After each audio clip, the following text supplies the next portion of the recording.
Back to Caribbean Times News, and with COVID cases on the rise around the globe, we've seen the impact of the pandemic on relationships and serious domestic issues like domestic violence, teen pregnancy, and child abuse. Well, earlier, I spoke with Keishorne Scott. He is a relationship coach and the author of the New York Times bestseller, L.I.F.E, about managing romantic relationships in these difficult times. Mr. Scott, thank you for joining us. Thank you for having me. It's a pleasure. Thank you so much. Now, in some places that have emerged from COVID-19 lockdown, we've actually seen divorce rates increase drastically. What are you seeing out there, and what do you make of it? I see the same thing. A lot of people are going through some tough times in their relationship, their marriage, due to lack of money, lack of escape, children. They're home with the kids 24/7.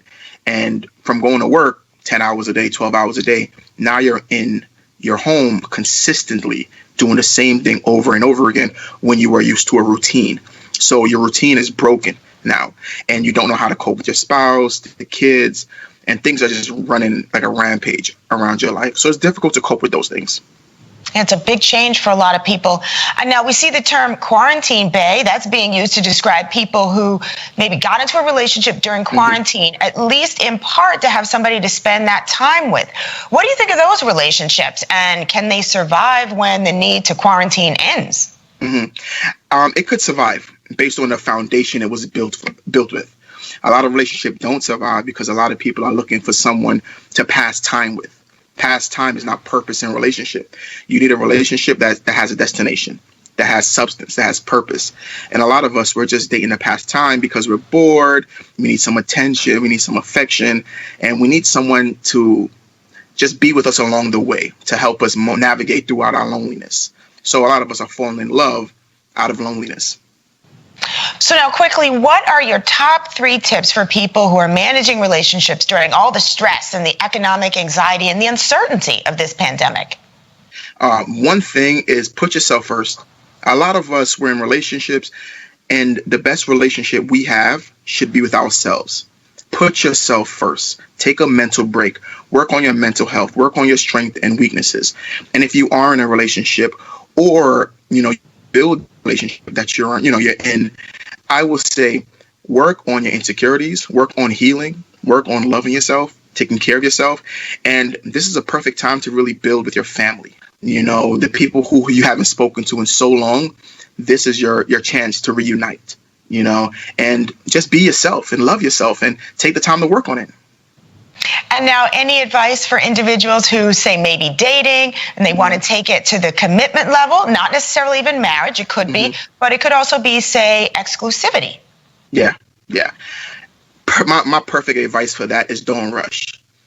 Take your time. A lot of people love to rush into relationships just to say that they have someone, because saying that you have someone is better than being alone. And loneliness is scary. So you might be jumping into another relationship based on a failed relationship from your past. So my advice is to slow down,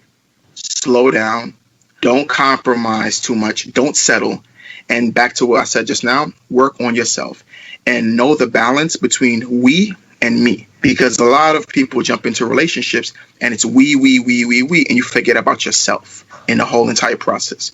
You forget about your dreams, you forget about your goals, you forget about what makes you happy. And in that relationship, you just invest in your partner and you never invest in yourself. So if that relationship doesn't work after the holidays, you have to find yourself all over again because you've invested so much in a person and not in yourself as well. And now, what's your biggest piece of advice for married or deeply committed couples that are actually on the fence about whether to call it quits or whether they should push forward? My best, I said the one was before was best, but this is the best of the best. This best one is, if you're a couple right now and you're going through a lot and you're on the fence of ending it all, make sure that you gave it all you got. Make sure you have exhausted everything, all the efforts. Make sure you spoke about it. You went to therapy. You seen a coach. You spoke to someone, a professional, about what you're going through, and you actually work towards it rather than letting your emotions and your feelings get the best of you. And you made quarantine or COVID decisions. And I said that before in the last interview. A lot of people are making quarantine decisions because of this is a time for you to actually really get to know who you are and your spouse. And so a lot of people, we let our feelings get the best of us. How we feel, we wake up, we're upset, we're angry.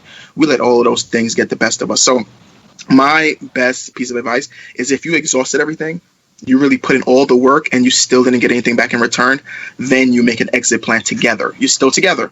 It's not just you're making an exit plan. You still make the exit plan together. And for those who just got into a relationship, like I said, work on yourself, love yourself, and just give it all you got, and make sure it's something that you want for a future and not just to pass time. That's great advice. Either way, put in the work. Mm-hmm. And one final question for you. You mentioned the holidays. I mean, the holidays can really add stress, and we're coming into a holiday season unlike any other thanks to COVID. So is there anything that people should keep in mind? Yeah.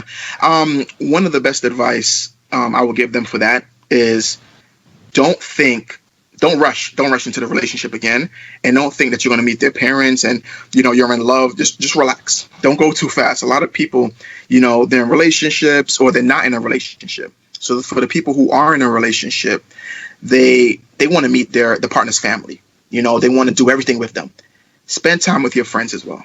Don't forget about your friends, because after all the feelings of the holiday time is, worn out, then they might not want you anymore. And then you'll start to heal, and you have to do all of this over again. If you are healing and you just got out of a relationship, it's okay. Take time for yourself. Take time to heal, mend your heart, and get yourself back together. It's okay to be alone on holidays. There's nothing wrong with it. It's okay to be single. There's nothing wrong with it. It's not a curse. It's okay. So embrace your singleness, embrace who you are, and enjoy yourself during the holidays. I think that is a very important message, especially this holiday, where a lot of people, to keep safe, are going to have to maybe not get together in the way that they would like. But you can still do the work, and you can still enjoy the holiday. It's a great, great piece of advice. Thank you. You're welcome. Mr. Scott, you got to come back. I'm here. I'm not going anywhere. I think I'm in home. So... And you can find Keishorne Scott's books, including his New York Times bestseller, L.I.F.E, and his latest, The Heartbreak Workbook, wherever books are sold. Hello, I'm Alicia Davis. Thanks for watching the Caribbean Times News on YouTube. If you want to keep up to date with all the latest news and videos we're putting out, you can click on the subscribe button. See you soon.